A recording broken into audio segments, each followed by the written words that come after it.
Apakah Anda setuju dengan pernyataan berikut ini? Hukuman dapat mendisiplinkan anak.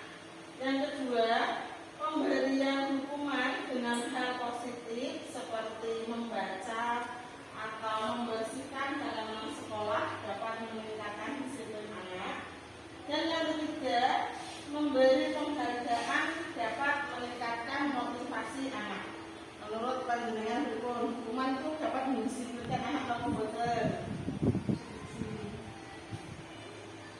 Selanjutnya, topik dalam diseminasi ini adalah pertama, disiplin positif dan nilai-nilai kebijakan universal. Yang kedua, teori motivasi, hukuman dan penghargaan, kemudian restitusi. Yang ketiga, keyakinan kelas. Yang keempat, kebutuhan dasar manusia dan dunia berkualitas. Dan yang kelima, posisi restitusi 5 posisi kontrol. Dan yang keenam, segitiga restitusi. Pembelajaran yang pertama yaitu disiplin positif dan nilai-nilai kebajikan universal. Adapun perubahan paradigma kegiatan belajar hari ini yaitu kegiatan kepalan tangan. Di sini ada contoh A dan B. Misalnya Anda dan teman jenengan. Ada contoh ini, sobeklah secara kertas kecil, tuliskan benda atau sesuatu yang sangat berharga untuk Anda. Kemudian letakkan salah satu tangan Anda dan genggam benda tersebut dengan segala daya. Buatlah sebuah kepalan. Misalnya teman jenengan si B akan mencoba dengan sekuat tenaga dengan berbagai cara untuk meminta Anda memberikan benda tersebut. B berusaha dengan membujuk, mengancam, menghardik, merayu, menyuap, apa saja agar dapat membuka kepalan Anda.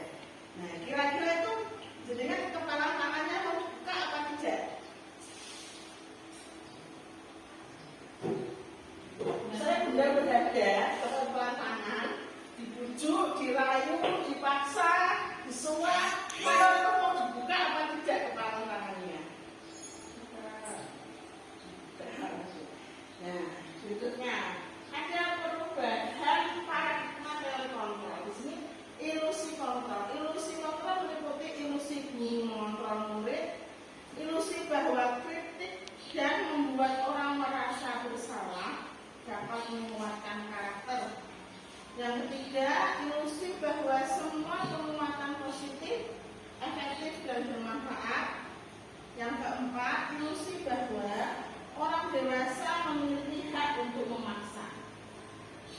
Nah, di sini kita sebagai orang dewasa, menurut teori kita memiliki hak untuk memaksa kepada kendali penuh kontrol ada pada diri setiap masing-masing. Dan yang berikutnya, pemaksaan ada pada saat tujuan gagal. Di sini kolaborasi dan konsensus menciptakan pilihan-pilihan yang berbeda. Model berpikir menang atau kalah salah. Yang benar adalah model berpikir menang dan menang. Selanjutnya, disiplin positif. Di sini disiplin positif menurut teori kontrol dari Dr. William Glasser itu kita tidak bisa mengontrol orang lain, hanya diri kita sendiri yang dapat mengontrol diri kita. Makna disiplin kontrol diri dengan menggali potensi kita agar tercapai tujuan dirinya, yaitu sesuatu menjadi seseorang yang kita inginkan berdasarkan nilai-nilai yang kita hargai. Nah, kita tidak bisa mengontrol orang lain, hanya diri kita yang bisa mengontrol diri kita sendiri. Semua perilaku memiliki tujuan. Model berpikir menang dan menang menurut teori William Glasser, serta kolaborasi dan konsensus menciptakan pilihan yang baru. Di sini semua perilaku memiliki tujuan pada dasarnya, yaitu teori motivasi. Yang pertama untuk menghindari hukuman, dan yang kedua untuk mendapatkan imbalan. Kemudian dan yang ketiga untuk menghargai diri sendiri. Ini masuk ke dalam motivasi intrinsik. Adapun untuk menghargai diri sendiri ini termasuk ke dalam nilai-nilai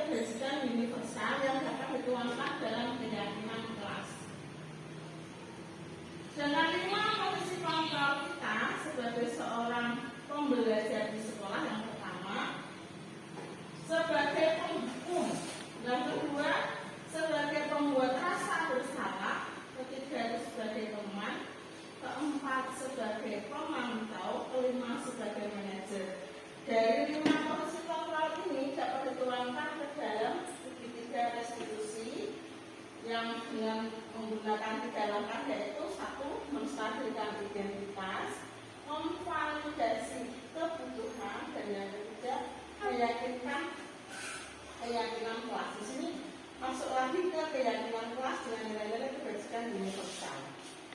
Adapun selanjutnya adalah tentang realitas kebutuhan kita itu berbeda. Kita berusaha memahami pandangan orang lain tentang dunia. Setiap orang memiliki gambaran berbeda ini berdasarkan dari 5 kebutuhan dasar manusia, yaitu bertahan hidup, penguasaan, kasih sayang, dan merasa diterima, serta kesenangan dan kebebasan. Selanjutnya, apa itu makna disiplin? Disiplin di sini berasal dari bahasa Latin, yaitu disiplina, yang artinya belajar. Makna asal dari kata ini berkonotasi dengan disiplin dari murid-murid Sokrates dan Plato. Disiplin diri membuat orang menggali potensinya menuju sebuah tujuan apa yang dia hargai.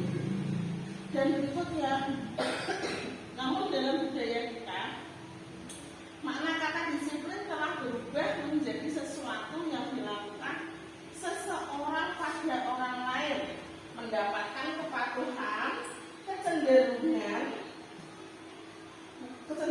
umum untuk menghubungkan kata.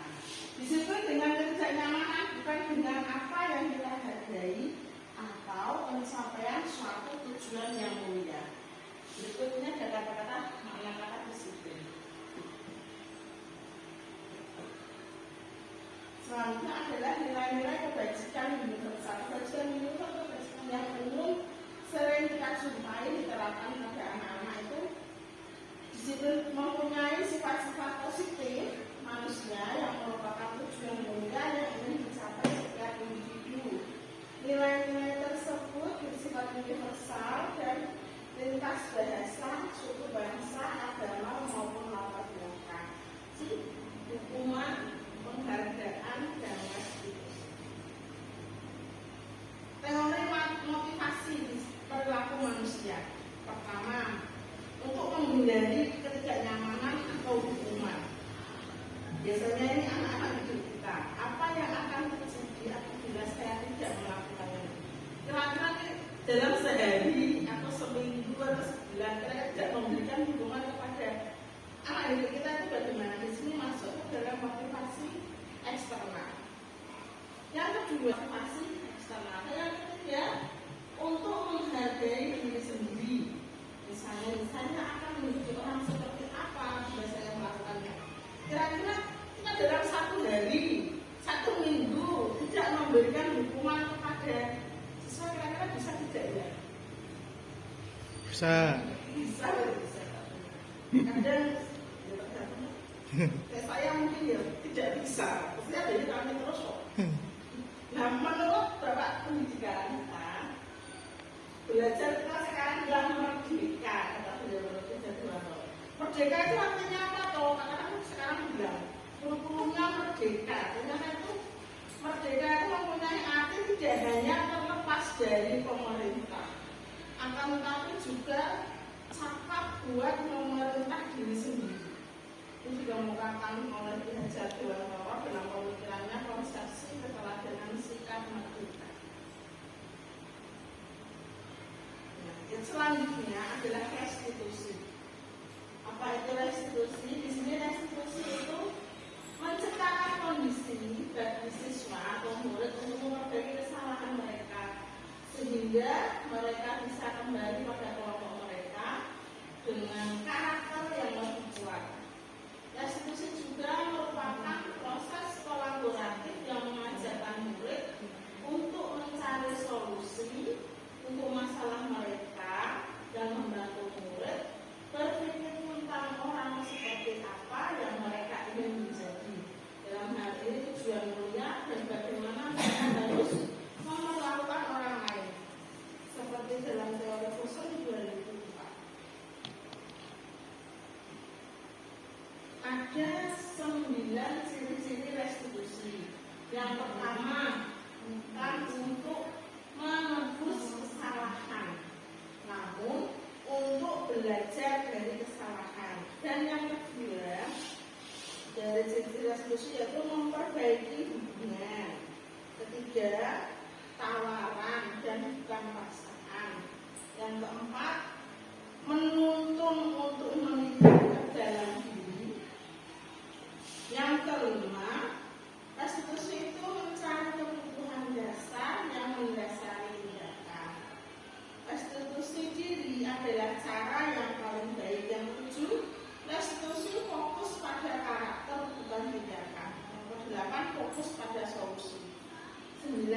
Mengembalikan murid yang bersalah pada kelompoknya. Ini ada beberapa langkah restitusi yang bisa kita terapkan di sekolah. Misalnya, jika siswa kita mengalami kesalahan atau membuat kesalahan yang tidak sesuai dengan aturan yang berlaku di sekolah, dengan 3 tindakan itu mengvalidasi tindakan, membuat rasa bersalah, dan yang terakhir itu mengembalikan mereka ke posisi mereka dengan karakter yang mereka punya. Adapun pembelajaran yang ketiga tentang keyakinan kelas. Setiap kelas memiliki keyakinan yang berbeda-beda. Mengapa tidak peraturan saja dan kenapa harus keyakinan kelas? Di sini ada 3 alasannya. Mengapa kita memiliki peraturan harus menggunakan helm bila mengendarai kendaraan roda 2 misalnya. Yang kedua, mengapa kita memiliki peraturan 3M, yaitu menggunakan masker, mencuci tangan, dan menjaga jarak 1,5 meter. Dan selanjutnya, mengapa kita memiliki peraturan harus datang tepat waktu pada saat mengikuti pelatihan. Untuk mendukung motivasi intrinsik, kembali ke nilai-nilai atau keyakinan lebih menggerakkan seseorang dibandingkan mengikuti serangkaian peraturan yang ada.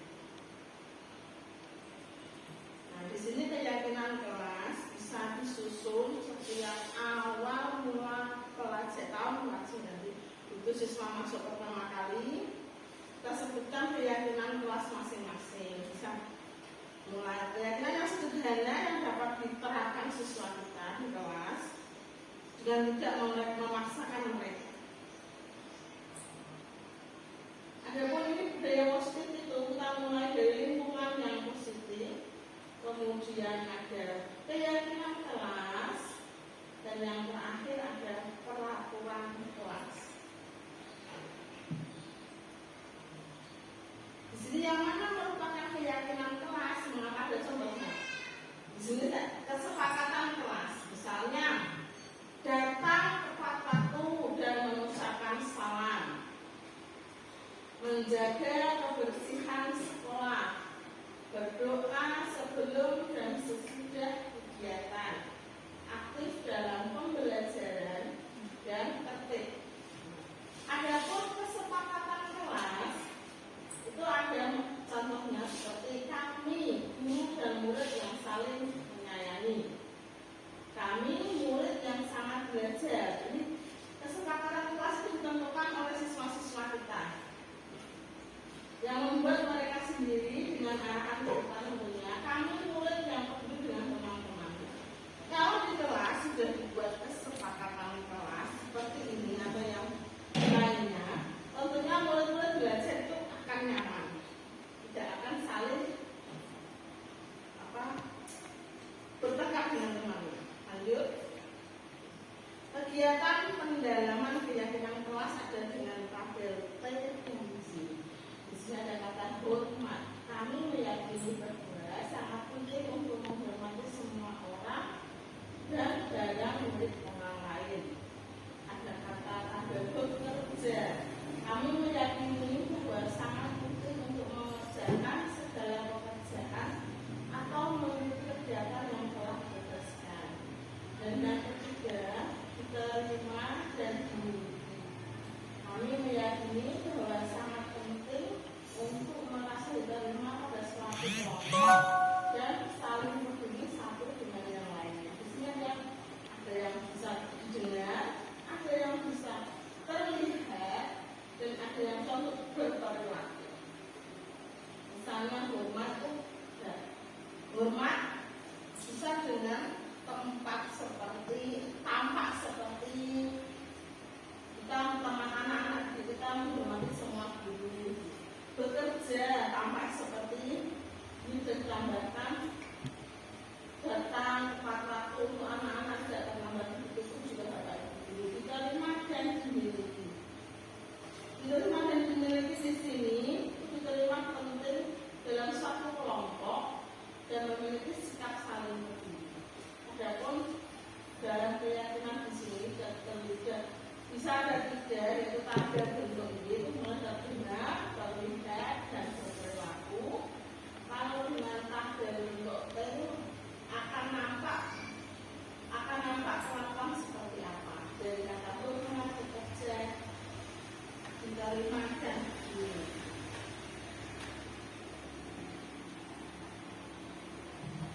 berbicara, yuk saya bantu.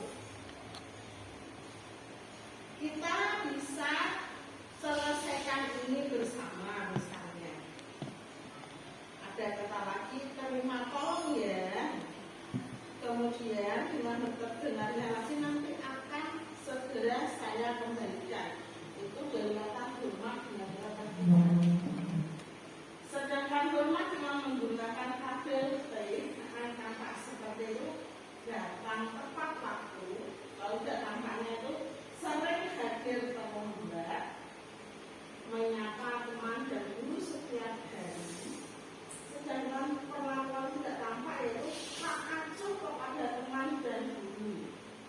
Hormat yang satu selanjutnya itu mengembalikan barang teman yang telah dipinjam dan mengucapkan terima kasih. Sedangkan perlakuan yang tidak tampak tidak mengembalikan barang yang telah dipinjam dan meletakkannya sembarangan. Kemudian bekerja dengan menggunakan KBLT itu akan tampak seperti tekun bekerja dan menyimak guru. Ada menyerahkan tugas dengan tepat waktu dan tak tampak seperti perbuatannya tidak mendengarkan guru dan acuh tak acuh. Yang selanjutnya tugas tidak diberikan. Ini kadang sebagian besar universitas terus sering mengumpulkan tugas terlambat, tidak mengerjakan PR. Lanjut. Di sini ada peraturan. Contoh peraturan seperti ini. Selalu kembalikan buku ke tempatnya.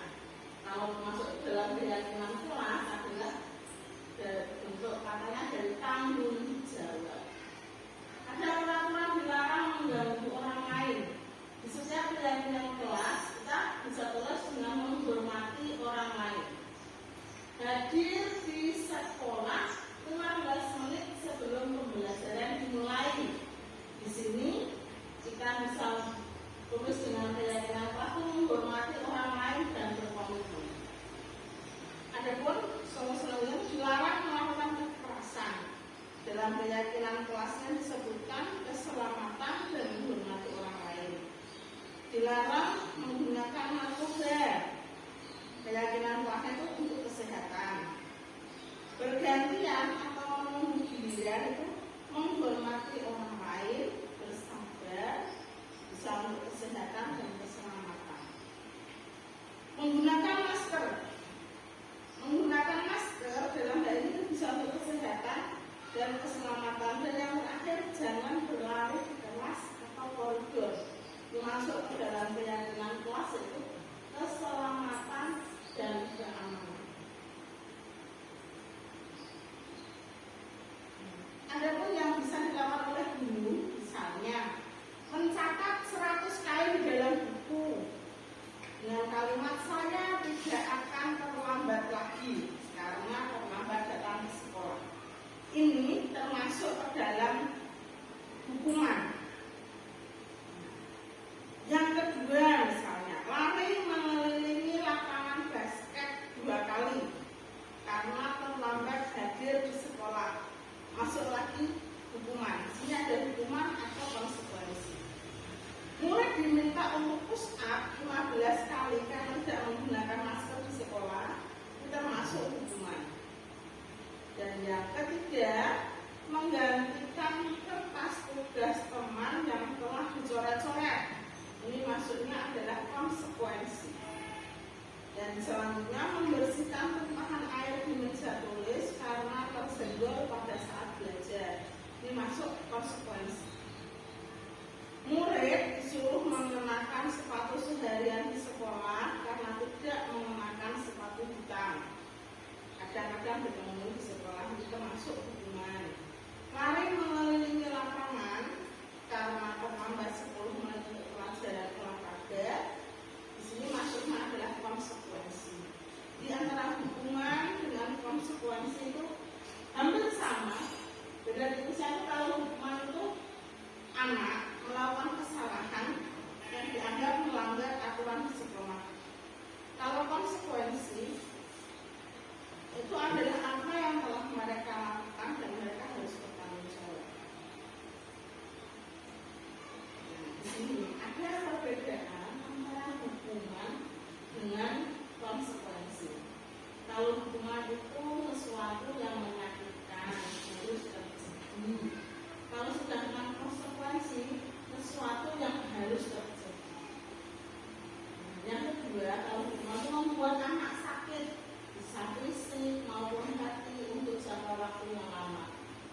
konsekuensi membuat anak merasa tidak nyaman dalam jangka waktu yang pendek. Kemudian anak membenci kedisiplinan. Di sini konsekuensinya anak harus menghargai disiplin. Ada hukuman itu perlu dipaksa oleh hukuman. Di sini kalau konsekuensi diberi tanggapan dan stimulus.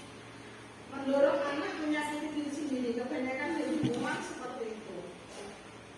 Sedangkan untuk konsekuensi mendorong anak agar lebih mudah menyesuaikan diri. Konsep diri yang buruk itu termasuk contoh dari hukuman. Sedangkan untuk konsekuensi adalah konsep diri yang baik.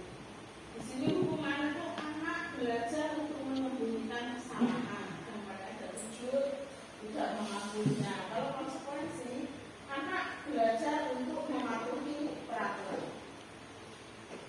Dalam hukuman itu menimbulkan ada marah, rasa bersalah, dipermalukan, merasa tidak dihargai. Sedangkan dalam konsekuensi mereka hanya akan kehilangan hak, dibuat tidak nyaman, diasingkan untuk sementara. Ini biasanya efek traumanya anak.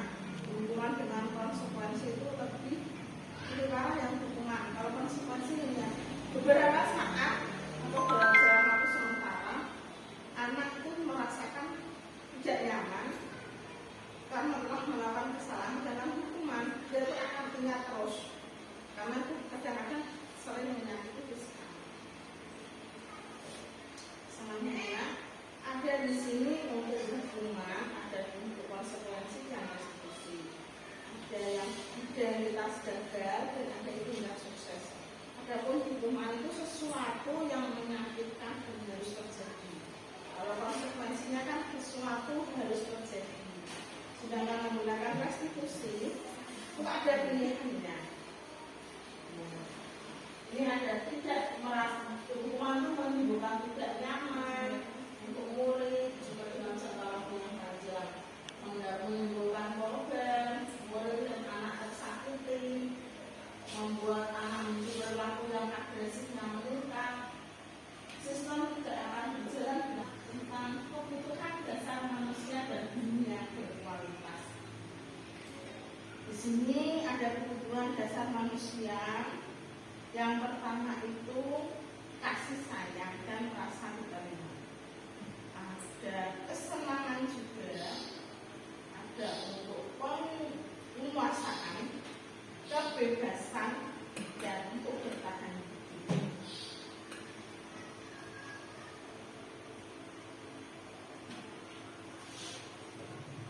Terakhir adalah 5 polisi kontrol. Kita sebagai seorang guru di sekolah ada 5 polisi kontrol. Yang pertama itu sebagai penghukum. Contohnya itu seperti motivasinya guru berbuat. Ada kita dengan cara menghadik, terus menunjuk-nunjuk, bisa dengan menyakiti atau dengan menyindir. Kalau polisi kontrol yang kedua, membuat orang merasa bersalah, itu bisa dengan berceramah dan mengatakan seharusnya, dan juga ibu kecewa dan masih banyak lagi. Kalau kita memposisikan diri kita sebagai teman, kita dengan dapat berbuat itu membuat alasan untuk mulainya. Kalau pemain terakhir itu manajer, menguatkan pribadi anak. Kaitan dengan dunia berkualitas, murid meletakkan guru di luar dunia berkualitas itu, maka murid itu tidak jarang menghargai untuk gurunya. Murid itu lebih meletakkan guru sebagai orang yang sangat penting di dunia berkualitas. Jika kita bisa berperan sebagai pemain, kalau sebagai pemantau sama saja. Murid itu akan meletakkan kita seolah-olah kita itu yang lebih mampu dari mereka. Ya, saya kecewa sekali dengan kamu. Siapa yang mengatakannya ini? Kira-kira kita sebagai guru membuat mereka menjadi orang yang merasa bersalah. Kalau kita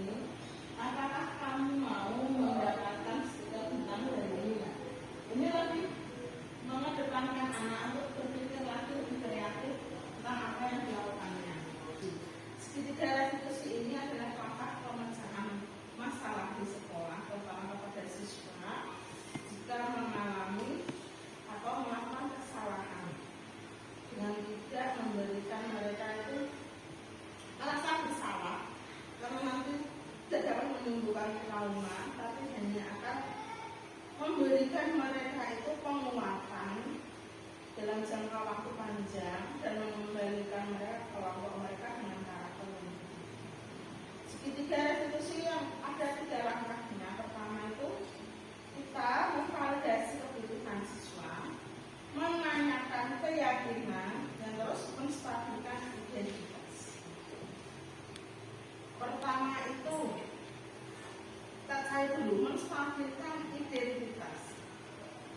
Di sini menstabilkan identitas, setiap orang pasti pernah melakukan kesalahan.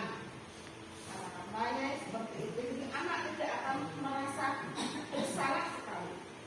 Selanjutnya itu bisa kamu satu-satunya yang pernah melakukan ini jika mereka melakukan kesalahan. Setelah menstabilkan identitas, kemudian validasi kebutuhan. Kita memvalidasi kebutuhan siswa kita. Adapun dengan cara itu apakah cara yang lebih efektif untuk mendapatkan apa yang kamu butuhkan, dapatkan kepada siswa. Kamu tentu punya alasan mengapa melakukan itu. Misalnya jika siswa melakukan kesalahan, maka bisa karena seperti ini. Setelah validasi kebutuhan, kita menanyakan keyakinan. Kembali lagi di awal tadi ada keyakinan kelas dan peraturan kelas. Nah, sekarang nilai-nilai apa yang telah kita sepakati, mereka pasti akan menjawab. Dengan segitiga restitusi ini, mereka tidak merasa seolah-olah menjadi korban dari ketidaknyamanan mereka atau melanggar aturan di sekolah. Adapun untuk membuat anak yang merasa gagal karena berbuat salah memberi positif pada dirinya itu dengan cara menstabilkan identitas. Seorang guru bisa berkata, berbuat salah itu hal manusiawi, tidak ada manusia yang sempurna. Apalagi bapak dan ibu sudah pernah melakukan kesalahan dan kita pasti bisa menyelesaikan masalah ini. Kata-katanya lebih halus, ini siswa tidak langsung, oh saya salah sekali. Bapak ibu tidak tertarik untuk mencari tahu siapa yang benar, siapa yang salah. Dan contoh berikutnya, kalau kamu menyalahkan diri sendiri terus-menerus, apakah kamu akan bersikap baik pada diri sendiri? Ini untuk langkah-langkah, ada beberapa kata-kata yang dapat digunakan dalam segitiga restitusi, contohnya untuk menstabilkan identitas.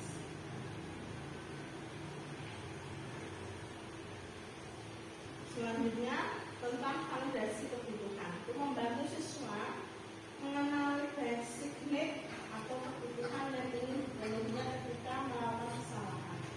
Pada dasarnya setiap tindakan manusia itu biasanya yang kita berintervensi kepada siswa kita jika kita melakukan kesalahan. Ada contoh-contohnya itu beberapa saja. Tentunya apakah kamu ingin berbuat lebih baik?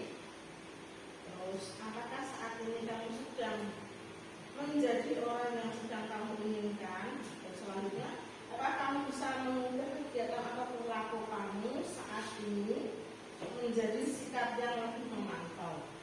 Kita bisa tanya peraturan apa saja seperti terus yang sampai terakhirnya apa yang kamu inginkan. Kita tanya kepada mereka. Setelah mereka menjawab menyadari kesalahannya, dan terakhir itu kita membuat penguatan kepada siswa. Apakah bisa yang diinginkan? Mereka ini peraturannya seperti apa? Jika mereka sudah menjawabnya, berarti sudah selesai juga kegiatan restitusinya. Adapun setelah melakukan pembelajaran modul 1 sampai 4, modul 1 dari 1 sampai 1 tidak 4, ada refleksi beberapa. Itu hal baru yang mengubah paradigma yang telah didapatkan. Yang kedua, ada perasaan apa yang muncul setelah mengikuti diseminasi. Yang ketiga, peran seperti apa yang harus dilakukan kita di sekolah. Dan yang keempat, saya akan menjadi pamong yang seperti apa setelah ini.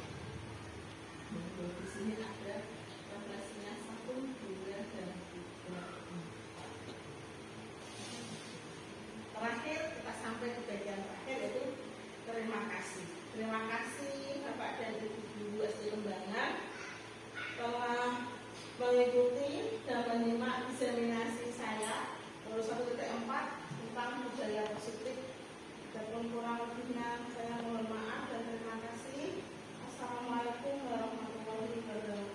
Waalaikumsalam warahmatullahi wabarakatuh.